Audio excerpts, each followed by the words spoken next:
berada di Pulau Sambu, depan Pulau Belakang Padang, Batam. Ini satu pulau yang punya sejarah yang luar biasa dari masa Kerajaan Riau Lingga, Belanda sampai Jepang dan zaman kemerdekaan. Nah, pulau ini akan kita gali sejarahnya, termasuk cagar budayanya, termasuk warisan budaya tak bendanya bersama dengan ahli cagar budaya Batam yang berjumlah 7 orang. Salah satunya ada Pak Anas, Pak Henry Sudian, ada Pak Raja Zulkarnain. Nah, jadi hari ini dan satu lagi ada Pak Haji Muhammad Zin. Nah, Haji Muhammad Zin. Saya hanya menemani. Jadi nanti kita akan explore di Pulau Sambu ini, ya, bagaimana sejarahnya dari zaman Kerajaan Riau Lingga, tentunya Belanda, Jepang, dan zaman kemerdekaan. Di sini banyak peninggalan-peninggalan yang bisa nantinya kita simpan di museum, kemudian kita ceritakan di storytelling dan hal-hal lain. Batam milik kita.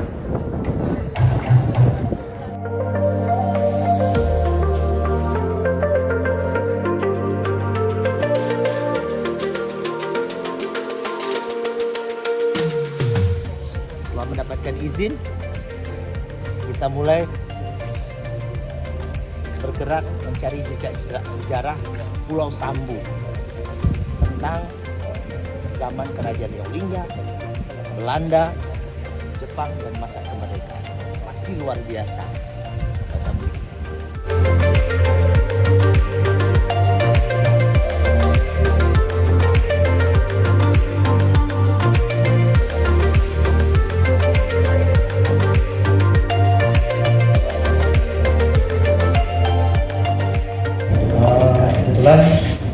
Mohon izin menyampaikan bahwa manajer kami tidak ada di tempat dan beliau lagi ada di Batam. Saya mewakili Pak Manajer. Jadi yang di sini mungkin akan kita lihat rumah petinggi Pertamina. Dan tadi juga kita ada informasi terbaru bunker ya. Ya mungkin ini menjadi catatan kita ke depan kalau ada mungkin tempat yang lain yang merupakan kira-kira menjadi penggal sejarah Pertamina ataupun Pulau Sambu.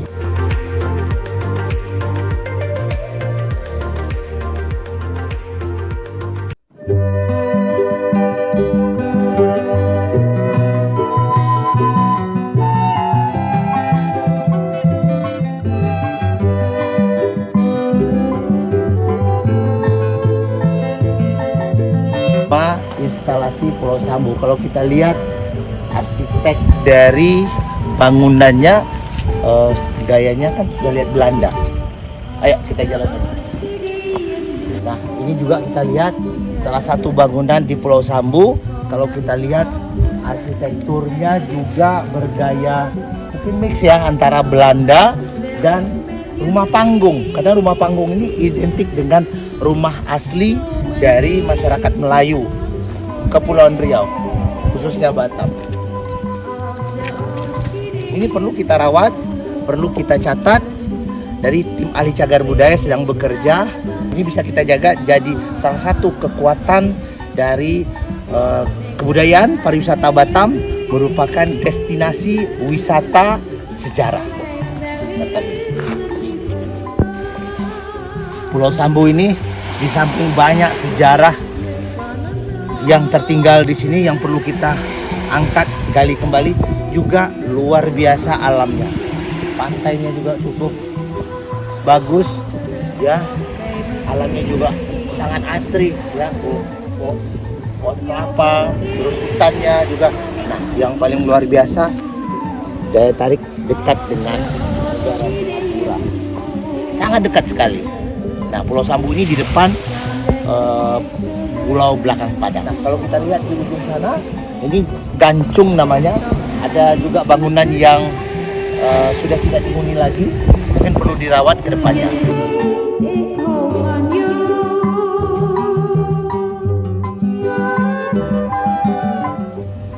Saya sedang berada di satu bangunan yang kita duga sebagai cagar budaya, ya, cagar budaya. Ini yang paling kuat storytellingnya di Pulau Sambu, bangunannya, arsitekturnya namanya Samburia. Samburia ini dulu tempat apabila habis bekerja, ya orang-orang Belanda di sini tempat mereka beristirahat, ya menikmati mungkin live musik dan sebagainya. Saya bersama dengan orang yang paling tepat untuk menjadi narasumber bercerita tentang Samburia, tentang Pulau Sambu. Dan beliau juga sebagai Bapak RW, Pak Syafrizal. Dia juga bekerja di Pertamina. Jadi kita banyak harus bertanya dengan Pak Syafrizal, Pak RW-nya, tentang Pulau Sambu. Jadi bukan hanya Samburia, tapi Pulau Sambu. Pak, ini Samburia ini tempat apa ya, Pak? Gedung pertemuan. Ini sebagai gedung pertemuan juga, sebagai peristirahatan kalau kru-kru Belanda itu akan menonton. Jadi di depan saya itu sebenarnya Depan situ. bioskop. Bioskop. Yang saya bilang tadi bahwa ada Ini bioskop. bioskop. Ya, bioskop itu studio atau kalau silakan 21 lah, snapback. Proyeknya di sini. Ya, dulu ini kan ada bangku budak-budak. Dia open space ya, Pak? Ya, benar. Bioskopnya open space. Bioskopnya open. Bukan indoor. Sih. Jadi ini nanti dibuka Belanda doang. Gitu. Sebagai hiburan apa? Baik, Pak. Pekerja-pekerja. Berapa terakhir operasionalnya? 80-an. 80-an. Jadi lebih kurang sudah 20 berapa ya? Kalau berarti sudah 42 tahun lebih kurang ya, Pak ya? Sudah 42 tahun. Pindah ke sana. Ya. Di Pulau Sambu ini juga ada satu komplek perkuburan. Ini diyakinkan adalah makam Bugis. Jadi orang-orang Bugis. Nanti kita juga akan tanya dengan Pak RW sejarah dari makam ini, siapa yang dikebumikan di sini, dan hal-hal lain yang nantinya bisa kita tanyakan, karena ini juga bisa menjadi salah satu destinasi wisata religi. Jadi banyak potensi destinasi pariwisata yang ada di Pulau Sambu ini yang perlu kita angkat kembali. Jadi untuk makam, ya, kita melihat usia dari makam itu bisa dilihat dari batu nisannya. Ya, ada bergaya Samudra Pasai, mungkin Palembang, mungkin Jawa dan seluruhnya. Jadi kita bisa lihat dari batu-batu nisannya, ya. Seperti yang ada di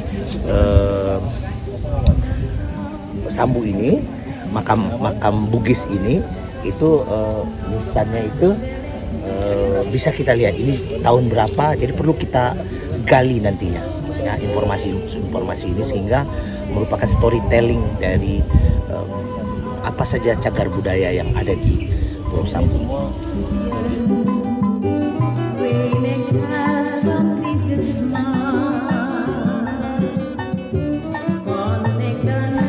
Dan uniknya di zaman Hindia Belanda, Pulau Sambu ini mereka mempunyai mata uang sendiri dengan nama Pulau Samboe atau Pulau Sambu, mungkin ejaan lama seperti itu.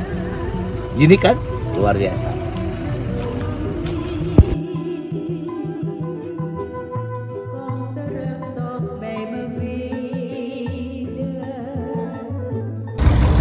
Nah, kalau kita mau ke Pulau Sambu yang berdekatan dengan belakang Padang, sebentar saja, lebih kurang 15 menit menggunakan boat pancung seperti ini yang saya naikin ini, dan hanya 15 menit dari Batam. Jadi bukan tidak mungkin kedepannya Pulau Sambu menjadi destinasi, baik itu destinasi wisata, religi bisa, sejarah bisa, tentunya yang lain-lainnya kita explore, ya.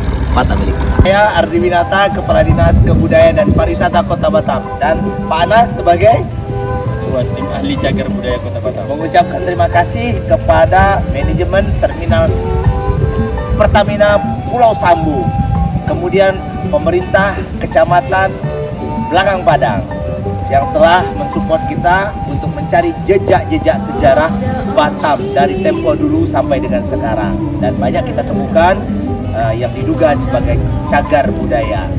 Batam kota apa? Batam kota baru.